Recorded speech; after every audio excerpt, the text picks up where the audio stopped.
Give your response very quickly. બહુ ઝડપથી પ્રતિભાવ આપો. તમને જો કંઈ પૂછવામાં આવે તમને ઉદ્દેશીને, તો ઝડપથી જવાબ આપો. બહુ જરૂરી છે.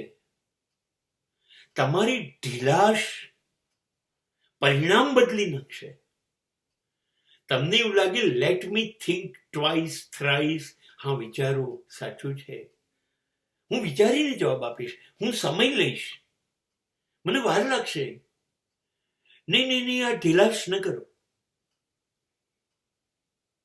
બહુ ઝડપથી સમય ભાગી રહ્યો છે. લોકોની વિચારધારા બદલાઈ રહી છે. હવે ઠંડુ વર્તન લોકોને નથી ગમતું. એને આશા હોય છે કે હું કહીશ, હું પૂછીશ અને તરત મને એનો જવાબ મળશે. અને ભાઈ સાહેબ, મોબાઈલનો યુગ છે, ડિજિટલ યુગ.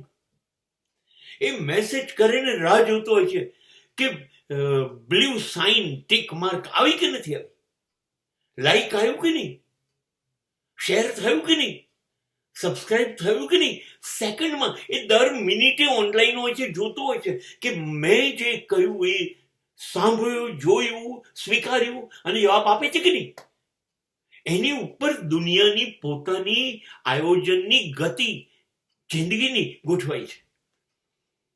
હવે તમે એમાં ઢીલાશ આપો. એને ઇમરજન્સી છે, એને પૂછ્યું તમને, are you coming at noon or નો?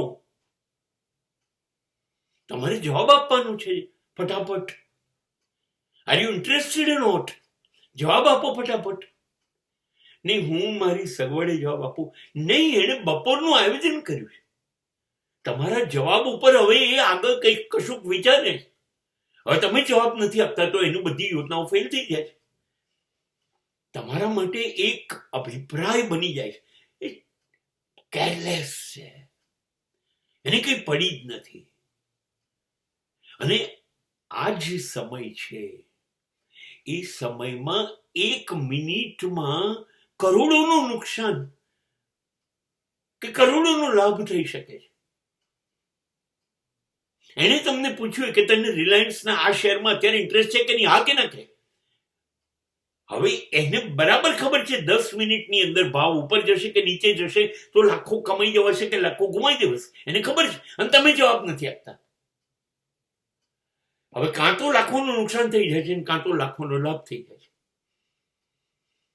અને જો લાભ ના મળ્યો તો તમારો વાંક, અને નુકસાન થઈ ગયું તો તમે ગુનેગાર છો જ.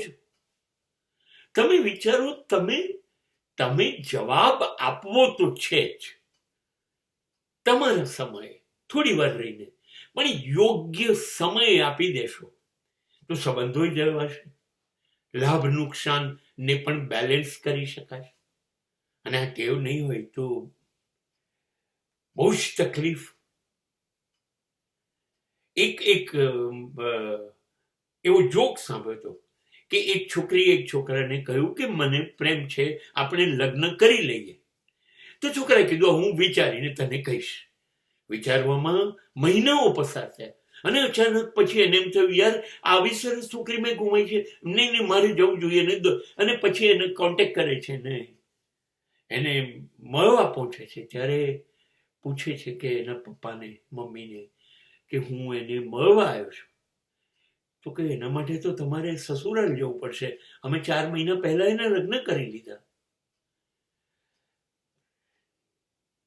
તમારા હાથમાં મનગમતી તક હતી, તમે જવાબ આપવામાં મોડું કર્યું અને જિંદગી ત્યાંથી હાથમાંથી સરી ગઈ. આવું નોકરીમાં બને, આવું ધંધામાં બને, આવું કારકિર્દીમાં બને જો તમે રિસ્પોન્સ ઝડપથી નહીં આપો. Exactly now in this digital yug everybody is waiting for blue tick. અને આ જો તમે નહીં કરો તો લોકો સમનમાં તમને બ્લોક કરી દેશે.